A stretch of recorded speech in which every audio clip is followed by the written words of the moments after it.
Hi guys, welcome back to my channel. Videos చూస్తున్నారు కానీ subscribe చేసుకోవట్లేదండి. Please subscribe చేసుకోండి కదా. సో టుడే మళ్ళీ కుకింగ్ వీడియోతో మీ ముందుకు వచ్చేసాం. బ్రేక్ఫాస్ట్కి పోహా చేసా. అందరికీ తెలిసే ఉంటుంది, బట్ నా స్టైల్లో ఎలా చేస్తానో చూపిస్తున్నా. ఆనియన్, క్యారెట్, టొమాటో, మిర్చి, అటుకులు కూడా వాష్ చేసి పెట్టుకోవాలి. కొంచెం పల్చటిగా ఉంటే ఒకసారి వాష్ చేసుకుంటే చాలు. అది కొంచెం లావుగా ఉండి సన్నగా ఉంటే కొంచెం 2 times వాష్ చేసుకోండి. శనగపప్పు, పల్లీలు, ఆవాలు, జీలకర్ర తీసుకోవాలి. సో పాన్ పెట్టుకొని కొంచెం ఆయిల్ వేసుకొని ఆవాలు, జీలకర్ర అవి కొంచెం చిట్పట అన్న తర్వాత పసుపు, కరివేపాకు లేదు నా దగ్గర, సో వేసుకోలేదు. శనగపప్పు, పల్లీలు వేసుకొని కొంచెం ఫ్రై చేసుకోవాలి. కొంచెం ఫ్రై అయిన తర్వాత కొంచెం మిర్చి వేసుకోవాలి.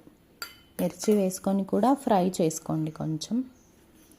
నెక్స్ట్ ఆనియన్స్ కొంచెం ఫ్రై చేసుకోండి. ఆనియన్స్ ఫ్రై చేసుకున్న తర్వాత బ్యాచిలర్స్ వాళ్ళు కూడా చేసుకోవచ్చు, అందుకే పోస్ట్ చేస్తున్నా ఈ వీడియో. సో ఆనియన్స్ ఫ్రై చేసుకోవాలి.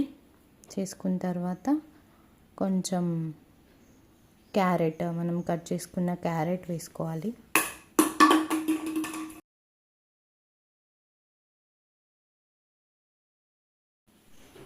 క్యారెట్ వేసుకొని మంచిగా కలుపుకోవాలి.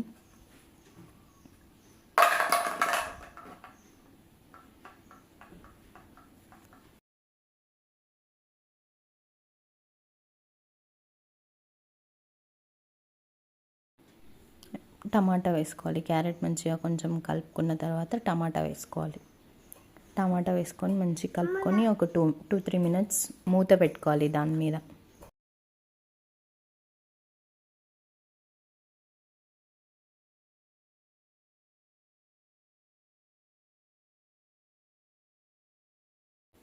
మూత తీసుకొని చూసి కొంచెం టమాటా మగ్గిపోయి ఉంటుంది కొంచెం, తర్వాత అటుకులు వేసేసుకోవడమే.